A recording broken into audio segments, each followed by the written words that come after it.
Okay, I think we will start. Welcome everyone to today's webinar. It's a joint webinar between WorldPop and HISP in Oslo, or DHIS2. We will focus on the new WorldPop Global 2 dataset, which has now been added in DHIS2 across different tools. And we have joining us Professor Andy Tatum from WorldPop, which will present this dataset, and also Jessica Espey and a few others from WorldPop that will help out in the chat. And then from our side, it's Bruno, Karim, and me that will show you how to use this data in DHIS2.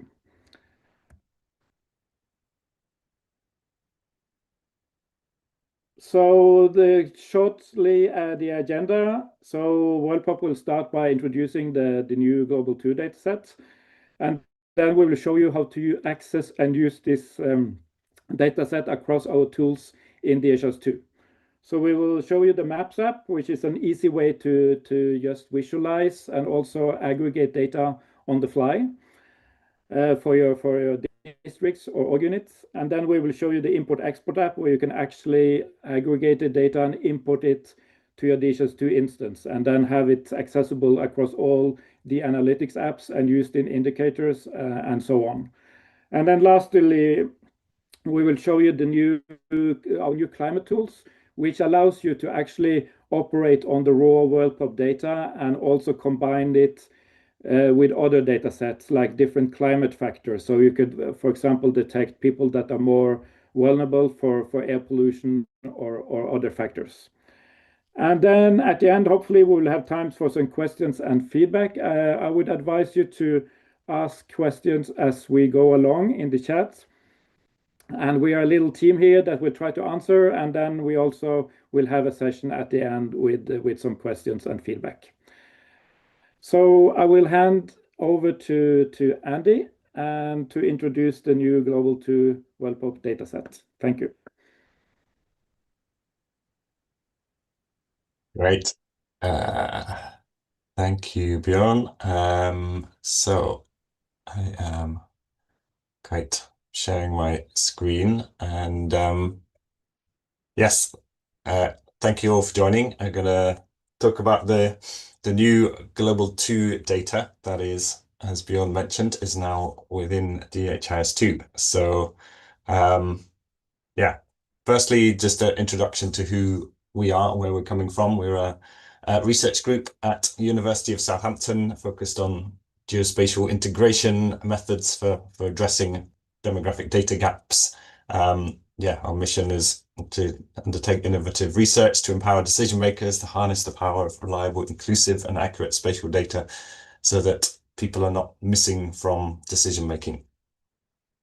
I'm sure by joining this, you all understand and know the value of having small area population data across governance, across decision making, and particularly in the health realm in terms of system planning, supply chain management, health metrics, SDGs, modeling diseases. But you may also understand the challenges of getting this type of data. Small area population data can be available, but it can also be at coarse resolution and not at the level that we require for decision making. In many countries, it can be outdated, where lots of changes have occurred, have not been captured.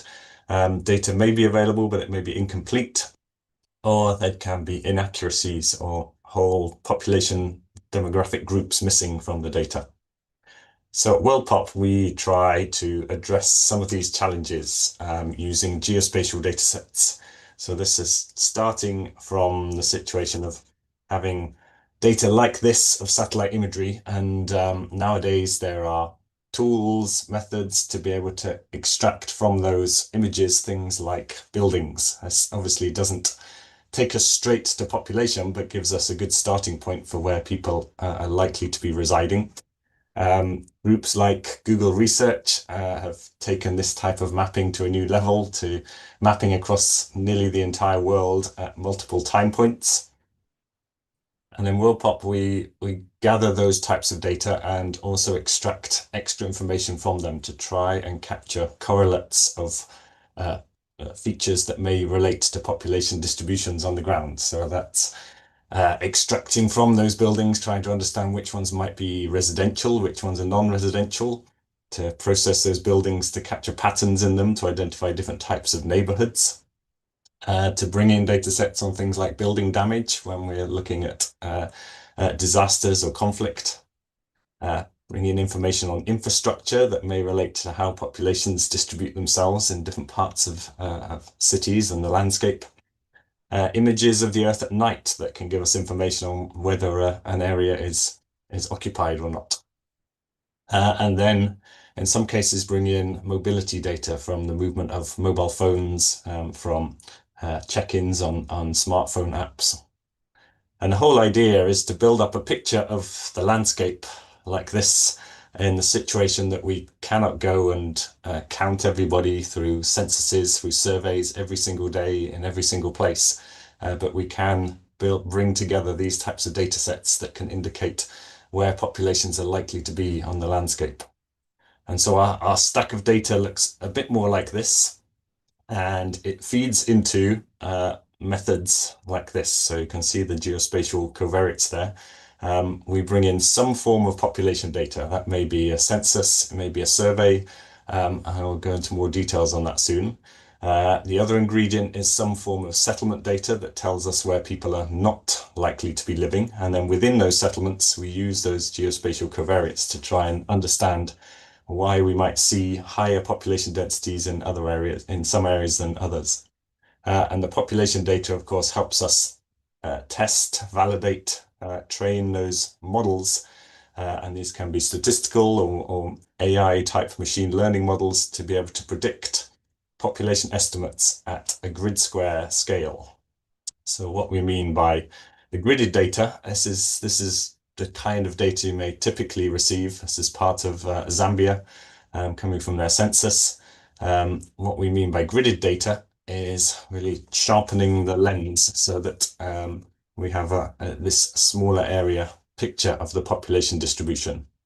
We zoom in, it can look like this, and what we're trying to do is estimate the number of people residing in each one of those 100 by 100 meter grid cells, as well as their age and sex breakdown. It doesn't mean that we are perfectly confident that these are accurate numbers, but the value comes in these types of data and being able to aggregate them, to be able to link them with other data sets, the flexibility, and you'll see that in the DHIS2 demonstrations. So we produce two broad types of data set. I will briefly talk about the national data sets now, but mainly focus on the global ones, which we're focusing on today. So these national estimates are co-developed with decision makers for specific applications. And these are very much co-produced, co-developed with national statistics offices, ministries of health to meet specific needs. And this is work that we do in countries around the world to do things like produce estimates of national statistics that feed into decision making here in South Sudan. In Nigeria, the data feeds into vaccination microplans, and in Sierra Leone here on catchment area planning policy for school infrastructure. But of course, we also then produce these global data sets that we're going to talk about today. And this provides a much more consistent set of data, methods, and outputs for all countries, not tailored to specific decisions. They're multi-temporal and co-developed with global demographic and geospatial data providers. And these tend to provide the best for if we're looking for multi-country, multi-year analyses, and a consistent set of data across years. So you may be familiar, those who have used DHIS2, with our Global 1 data. These cover each year from 2000 to 2020. They're age and sex structured and are in different platforms as well. HDX, ArcGIS, Living Atlas of the World. And by being open and available, they've fed into different types of applications. So linking together with flood extents for disaster impacts, with conflict data to look at exposure to conflicts, with different types of health mapping data to get denominators, and for disease control strategies. And of course, within DHIS2 in the Maps app.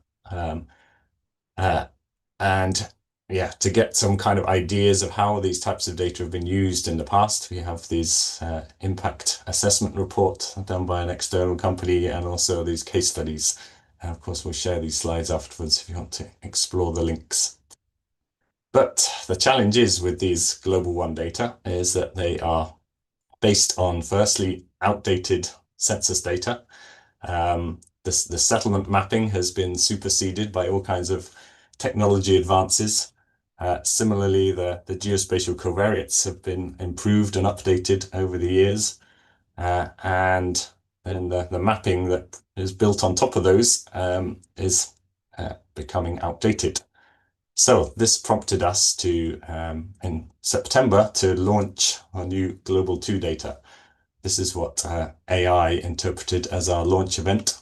Actually, it was Jess, Maxim, and I stuck in a small cupboard with some people online. But this enabled us to present these new data sets, and I'll go through each component of these so you can understand what goes in, what comes out, and the limitations of those data. If you want to find out more details, there's the release statement, there's a more accessible blog, and we'll share these afterwards. So firstly, the inputs are the major inputs, the population data that goes into these global data sets. So instead of just the 2010 round of censuses that Global 1 data had, we are now bringing in both the 2010 round and the 2020 round. So this was a huge effort at assembling census data, projections, official estimates, and in some cases, common operational data sets from UN agencies in conflict or disaster situations. That gives us 2 time points, sometimes 3, sometimes just 1, depending on the country. And then we worked with our social statistics and demography school at the University of Southampton to develop methods to then interpolate, project between those time points to give us a consistent 2010 to 2030 time period of set of data at these subnational scales. These were adjusted to make sure the national totals matched with the World Population Prospects 2024, the UN estimates. And then those data on their own give us quite interesting insights. When we start to look at those subnational patterns, we see, of course, the proportion of population under 15 is decreasing generally, while the elderly population is increasing. You see on the right there, for particularly look at somewhere like China in 2010 versus 2030, a huge growth in the number of elderly population. And just looking within Africa at subnational scales, we see on this animation, each one of these dots is a subnational unit, and moving away from the youths towards the working age and elderly populations over the 15-year time period here. So that's the input data in terms of the populations. Then we bring in the master grid settlement covariates that enables us to go to the grid square scale and bring more consistency in the outputs. First component of this is settlement data. So we're bringing together multi-year global settlement data that comes from satellite imagery data sets produced by the Joint Research Centre of the European Commission, the German Space Agency. And on top of this, we bring in single-year building footprint data.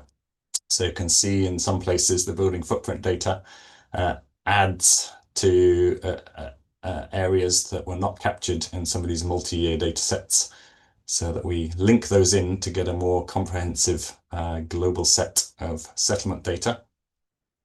We then adapt and update the built settlement growth model that we used for Global 1 to produce a 15-year time period here of settlement growth.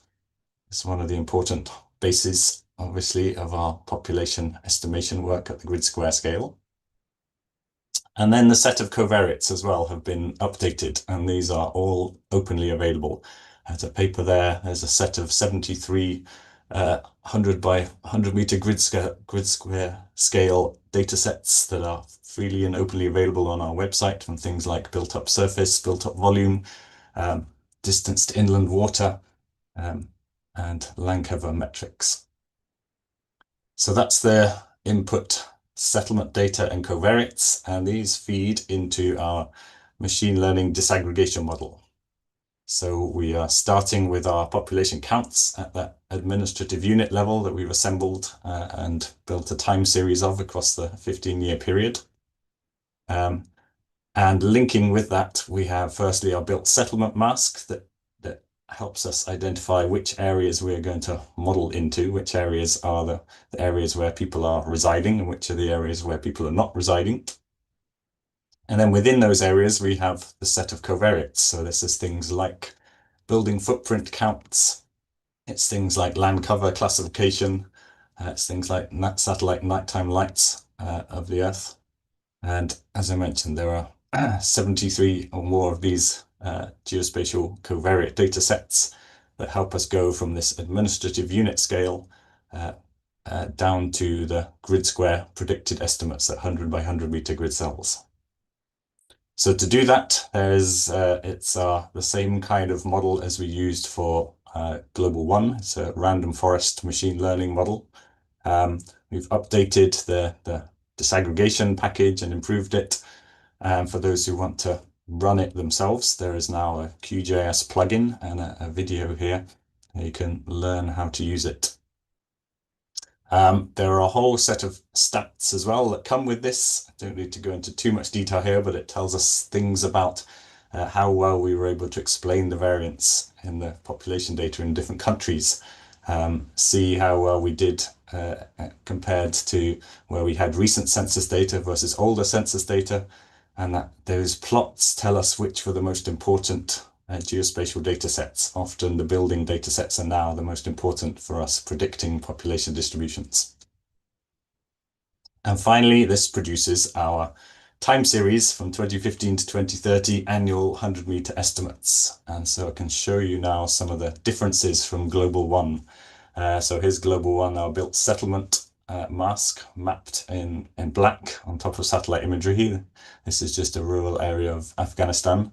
So that's Global 1. Global 2, because of the use of building footprint data and updated settlement mask data coming from updated satellite imagery, we're able to capture a lot more of the built settlement. And that then helps us improve our population mapping. So this is, again, another rural area, and you can see in the bottom there on Global 1, we only mapped one grid square in green there as population. But in actual fact, we can quite clearly see from satellite imagery that there are areas where we should be mapping population that are residential areas. And in Global 2, because of the improved data sets and the improved modeling, we're capturing those much more accurately. We're also capturing urban areas much better. This is Niamey in Niger. Global 1, we didn't have very good input data. The output looks a bit fuzzy. And Global 2, that looks a lot better. We're capturing much more of the rural settlements around, as well as the densities within those urban areas. And also by bringing in data that classifies buildings by residential, non-residential, commercial, industrial. Whereas in Global 1, we were mapping people in parkland, in fields in some cases.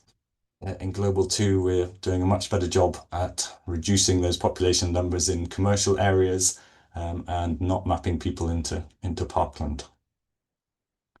And the value of having multiple census inputs as well. So in Global 1, this is an area in the edge of Romania, where you can see a settlement in the right-hand side of the maps. And Global 1, that shoots up to very high growth between 2015 and 2020. Whereas in Global 2, the population roughly stays the same. If we map it out, that's what things look like in terms of the estimates over the years. In reality, by having that 2021 census data, we are constraining the populations to much more realistic estimates and not predicting explosive growth. So the value of having those two census inputs should give us a much more reliable time series. So ultimately, this is what the data looks like, in this case for Khartoum in Sudan, mapping across the 15-year time period. There are Google Earth Engine apps where you can play and explore with these types of data. So again, we'll share these slides afterwards so you can go to those links.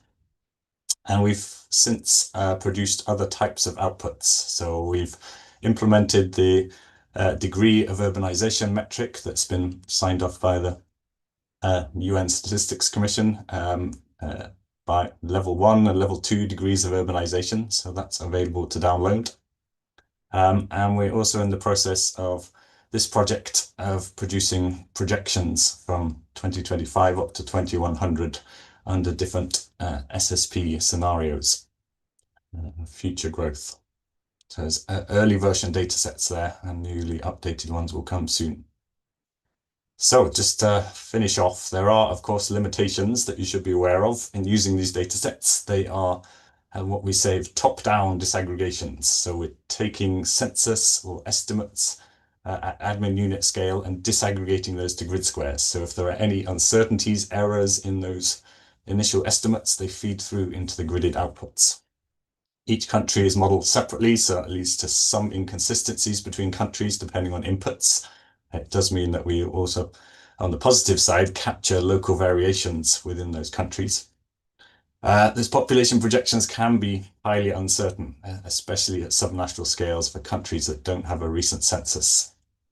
And I'd recommend you look at the Global 2 release statement and read our page here on choosing the right data for you, so that you can understand what are the limitations when you're using these types of data. You can access them in a whole range of different ways, as well as through DHIS2, of course. There's our data hub, spatiotemporal asset catalogs, FTP site. Our new API is active now. And obviously there's HDX and Google Earth Engine I've mentioned. So just what's happening next? We should soon be finalizing this demographics portal to help you access all of the input population data, as well as an AI assistant that enables you with different languages, different natural language processing ways to access those data and query it. And we'll be updating these global data sets annually. So the next phase, we're looking at working out ways to integrate our bottom-up estimates co-developed with countries, bringing in new census data, as well as new forms of mapping from things like informal settlements to try and capture urban populations better. We're continuing to update our learning resources. So those are, again, the link there. There's training manuals, book of methods, different training methods, programs that are in there. And we will be soon initiating, just like the DHIS2 community, community of practice for WorldPop. I hope you'll be able to join. So I'll finish there, acknowledge the big team behind all of this work, and just also highlight that if you have feedback and would like to influence what we do next, then we have this open survey, and we'll share that around to all. Thank you. Over to Bjorn again. Yeah, actually, that'd be me taking over. Okay. Yeah, thank you, Andy. Very nice to get all the details behind data sets. And here, so I'm going to take it over to present a little bit, so following up the agenda, just confirming it's going over, right? Okay. So here, I'll start showing the different ways we have this wonderful Global 2 dataset integrated into DHIS2. So I'll be presenting how we can access it into the Maps app and via the Import-Export app.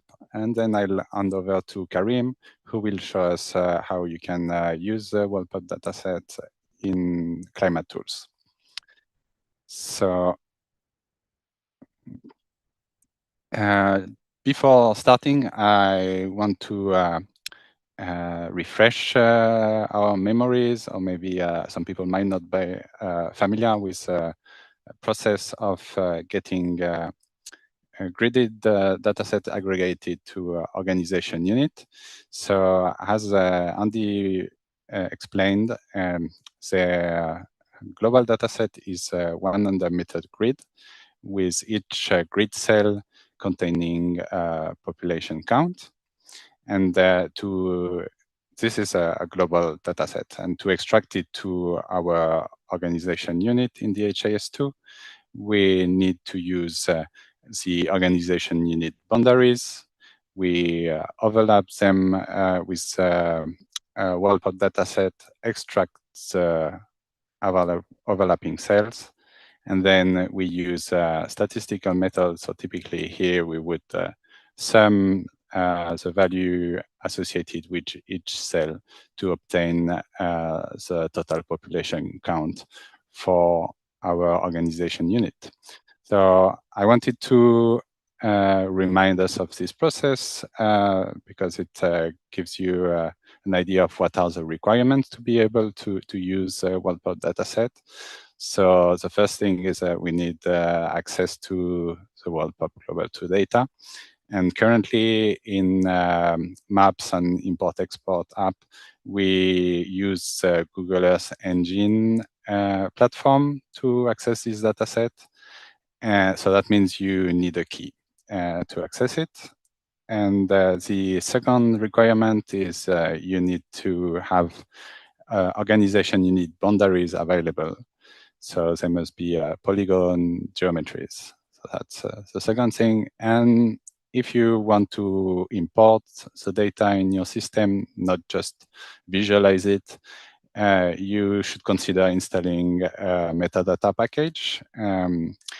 And that gives you also configuration to get the data values in your system. So as we mentioned already, after the webinar, we'll share all the material. So this guides to help you go through all these steps in case you need it, or you are not, you don't already have a key or the geometries. And obviously, you can always reach us on the community of practice to get some help. So now I'm going to start with the demo. And here we start with the Maps app.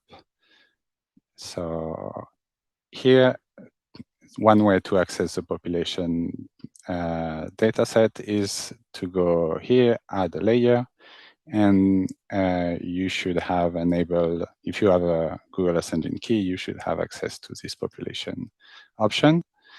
And here you can switch between the two main datasets we're focusing on here is Global 2 for total population and Global 2 by age group. So here, for this first example, I'm going to go with total population. Here you can set the area statistics. So if you go back to this small schema I presented, is a statistical method we use to produce the aggregate. So here, typically we want to see the sum to get the total population count within our unit. And we can also be interested in mean. That would give us like some idea of the population density. Next, if we go to period, so here is a very nice thing about this a new Global 2 dataset is now we have access to all these time points, and typically I would be interested in population data for the current year. And I can visualize population data for the entire country. So here you will recognize our demo Sierra Leone database. And for example, I can focus on Bo district. And I can add a layer. And here we are. We can see the population gridded dataset directly into the Maps app.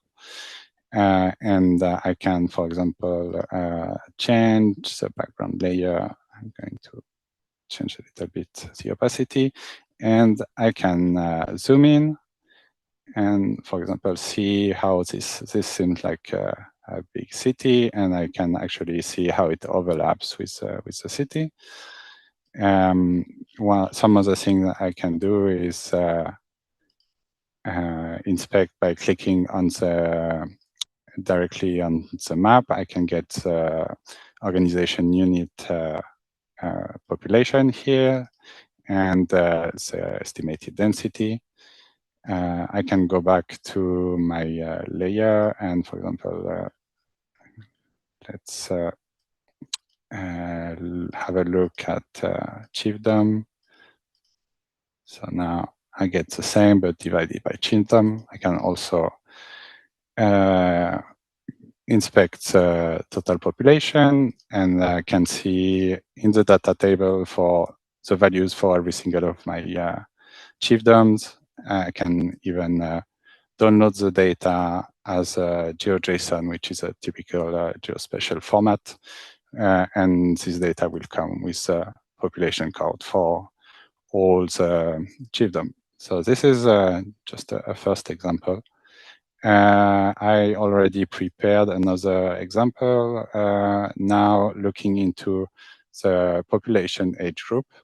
So what I've done is I've selected under 1 year of age population age group for both male and female, and added them to the dataset.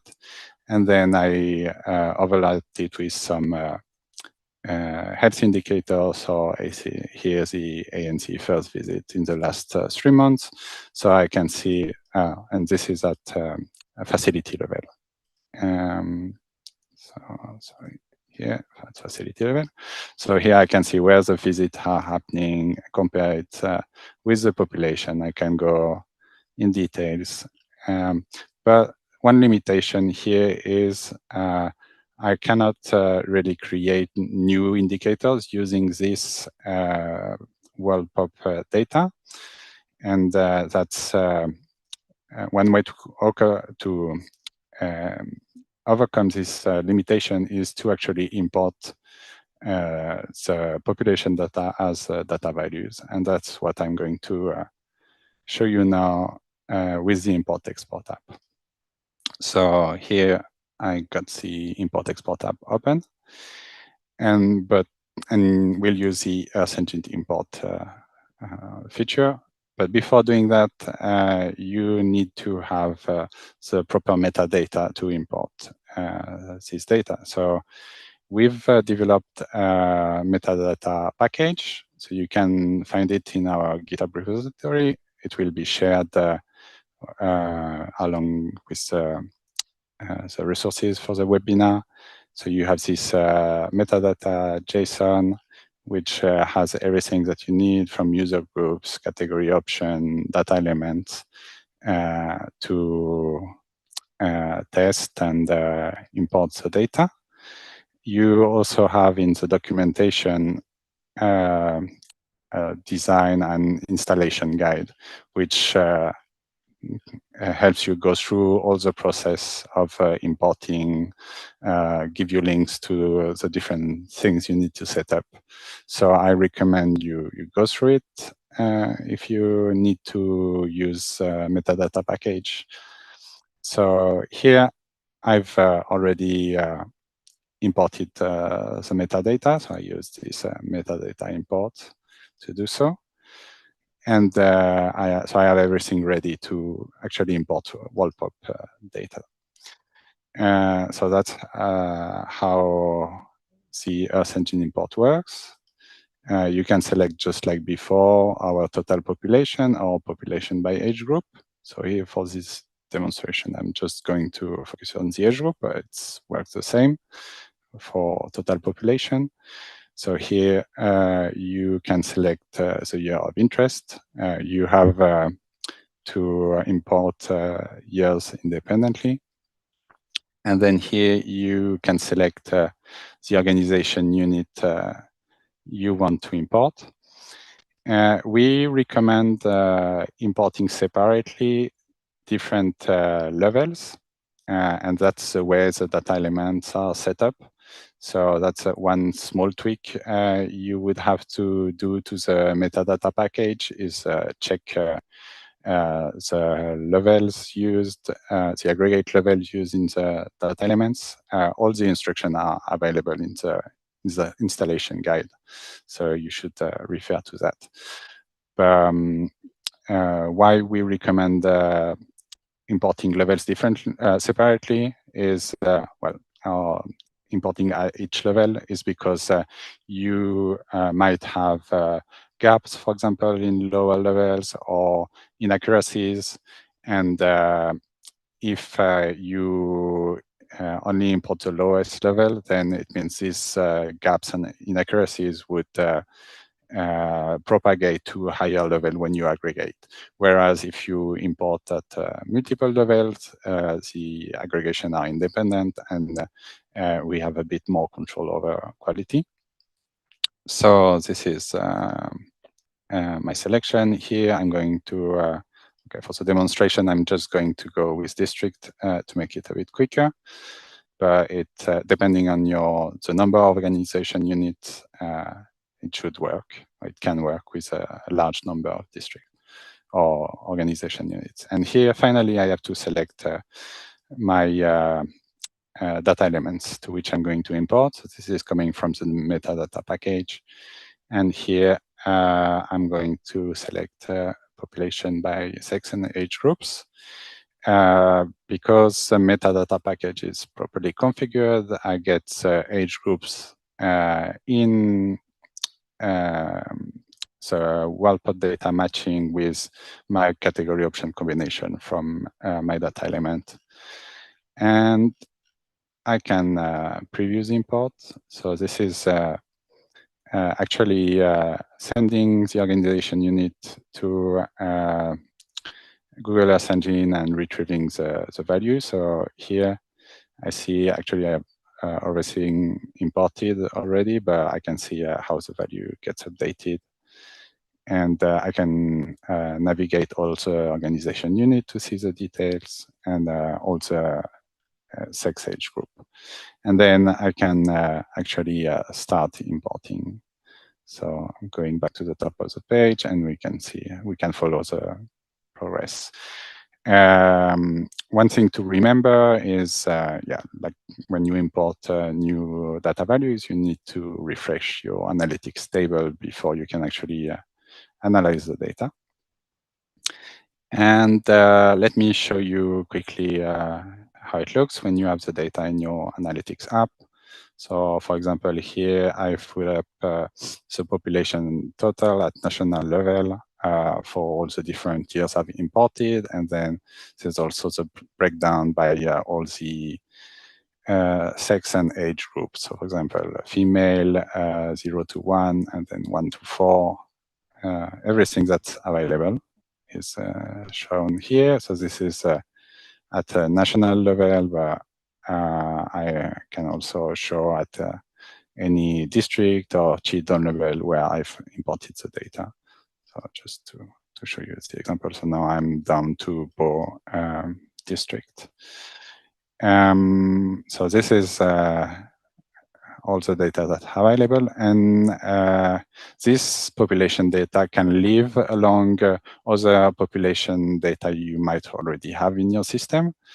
And for example, here I have already total population, which is my official data set. And then I can use, for example, the WorldPop Global 2 totals to compare. So this is obviously demo data, just for illustration purposes. But that's something you might be interested in doing, especially maybe at lower levels and with different time periods. One other thing that you can do is now you can use, so obviously you can use these data elements in your indicators, but you can also use the calculation feature in the data visualizer app. to create your calculation on the fly. So, for example, here I'm using the ANC first visit data element, and I'm dividing it. So that's the count of ANC first visit, and I'm dividing it by the under 1 year of age population count. And this way I'm creating a kind of a coverage indicator, but with WorldPop data denominator. So this is one, obviously it's a percentage. So, and last thing is you can also use the population data in maps, but this time with a semantic layer here. So for example, here I just created a timeline where I can see how the population changes between 2020 and 2030, or is expected to change. So that's it for me. I'm handing it over to Karim to present us climate tools. Thank you.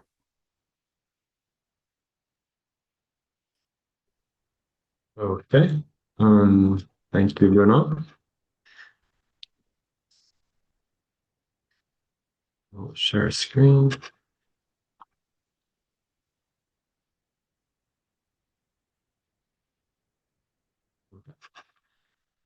So you should be able to see my screen. So I'm going to present on how you can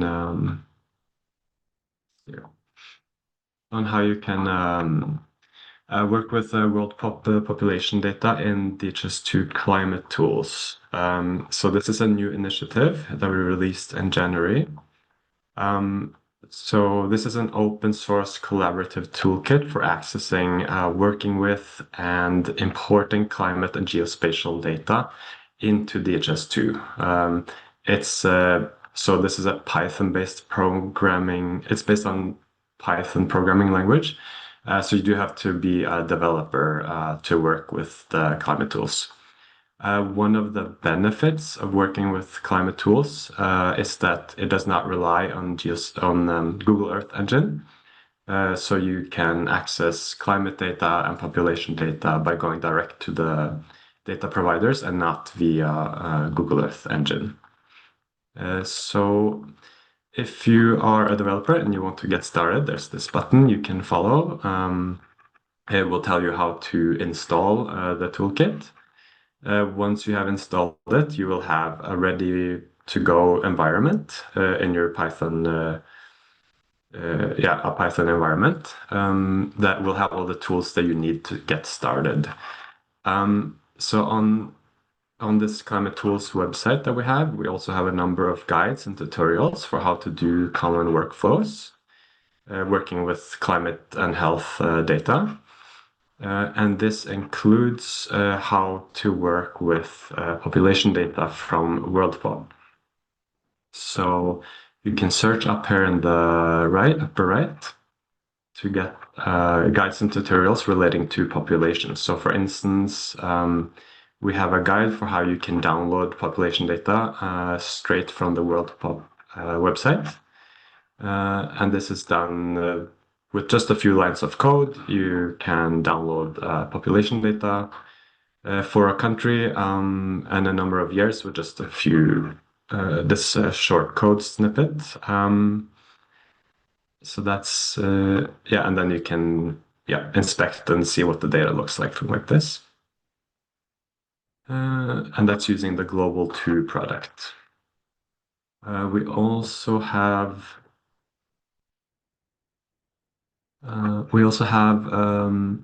this tutorial that goes through the full pipeline for how you can import population data into DHIS2. So it goes through how to connect to DHIS2, downloading the WorldPop population data, and then aggregating the population data to the DHIS2 health districts or organization units. And then finally importing that into DHIS2. And finally, we also have another tutorial that shows you how you can do population-weighted aggregation. So just to show what that is, I'm going to show you what Climate Tools looks like in practice. So here I have a script on my computer, a Python script. I've set up the Climate Tools, installed it based on the instructions. And then I'm going to show how to do population-weighted precipitation. So in a few simple steps. So the step 1 is connecting to DHIS2, which is straightforward. Step 2, you can get the health districts from DHIS2, which looks like this for Sierra Leone. Step 3, we can easily download data. So we can download precipitation data from CHIRPS 3 and population data here from WorldPop. So, and again, this is going straight to the data sources, and you don't need Google Earth Engine for this. And then step 4 is calculating the population-weighted precipitation. So what this means is that you take, you look at precipitation for a particular day, and you can see different clusters of precipitation. You then compare this with the population where the people are actually located in the country. This is from using the data from WorldPop. And then with some calculations, you can get the population-weighted precipitation. So what this means is that, only the areas where a lot of people that had precipitation with also a lot of people is the ones that are going to show up in this final map. So not as much emphasis on this northern region, even though there was some precipitation up here too, but this southern region lights up much stronger because there was also more population down there. So that's, and so this is only possible by working, one of the things you can do, working directly with the gridded WorldPop population data and climate data and bringing them together. So I think that is, so these are some examples of what you can do with population WorldPop data and when using DHIS2 climate tools. So with that, I'm going to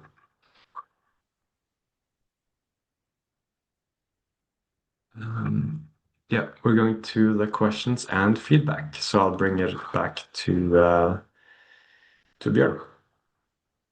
Yeah. Thanks all for the nice presentations. We will send you all the material we have showed you in an email to all the registrars, all that have been registering after this webinar. Also feel free to add more questions in the chat. We have some more time. I would just mention also that we have the community of practice, so please you can go on and ask questions there. I've also provided a link to the WorldPop website. And I would also like to mention that we have this had this cooperation with Andy for a long time. I just checked that we added the first WorldPop data in 2016, 10 years ago in DHIS2. And we just met, you see a picture here for our going sledding. Back in January, we had a workshop, and we also plan to meet again and have a joint session at the annual conference in Oslo in June, which is also online. And then we plan also to focus more on practical use cases. This webinar has been more on the data set and how to access it in DHIS2, and then we will plan to focus more on the actual use cases in this annual conference. So please keep a note on that. I saw that there was a few questions about like accessing this. So, we have this dependency on the Google Earth Engine for the import-export app and the Maps app. If you already have this set up, if you already can access population layers or the climate layers we have in the Maps app, you're all good to go. So there is no new key for this. So the first thing you could check is just to go into the Maps app and see if you can access these layers, and then you are good to go. I'm also wondering, Bruno, if we have some information on the version, like which version on DHIS2 do you need to be on to access these features? Right. So for import-export app, it's from 241.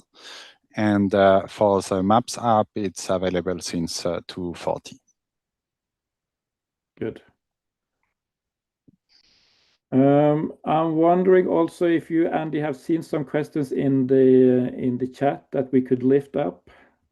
Yeah, I was just replying to the general one about, is WorldPop model highly dependent on country census? And the answer is it depends on the country. So in our global data, what we've been talking about today, it's an assembly of census data in the situation where there has been a 2010 census and a 2020 census.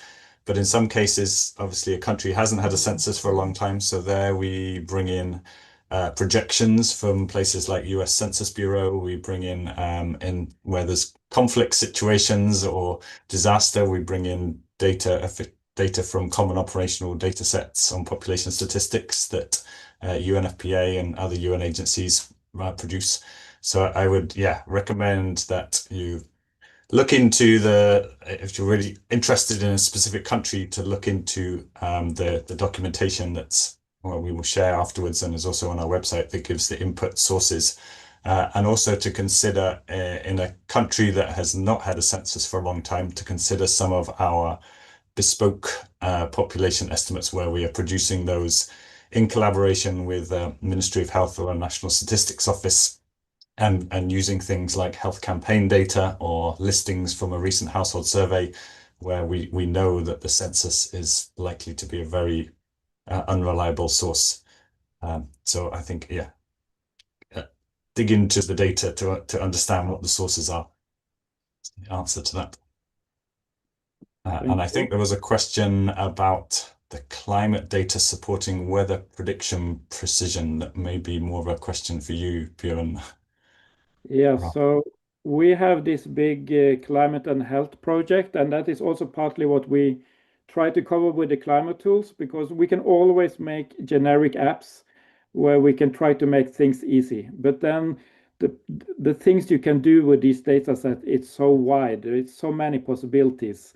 So that is what we have tried with the climate tools, is to make this data available, but also all the tools that are around there in the ecosystem available, and rather to create like good practices and workflows for how to do this. And this is also meant to be a sharing platform, so hopefully others can contribute. And we are already working closely around climate and health in 15 countries.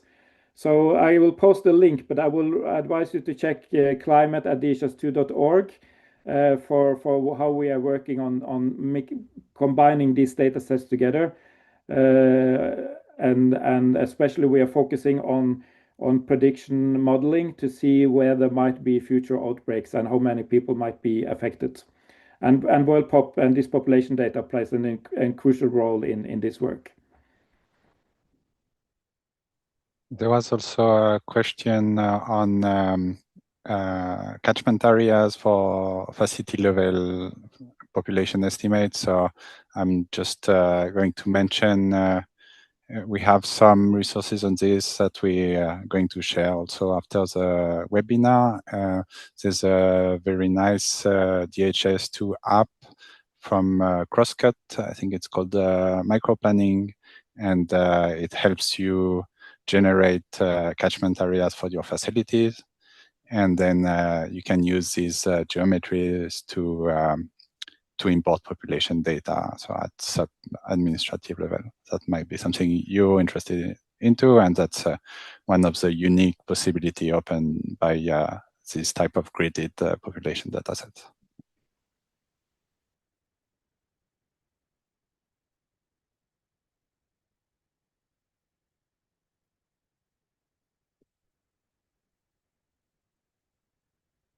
Okay, I just shared a link to the Climate and Health project for DHIS2. As mentioned, we will share all the material and the recording of this webinar with you, so you will have all the links. Feel free to reach out to us if there are any more questions, and thank to all the presenters and all the people joining. Yes, and then hopefully we'll see many of you for the DHIS2 annual conference, either in Oslo or online. Thank you all. Thank you, everyone. Thank you.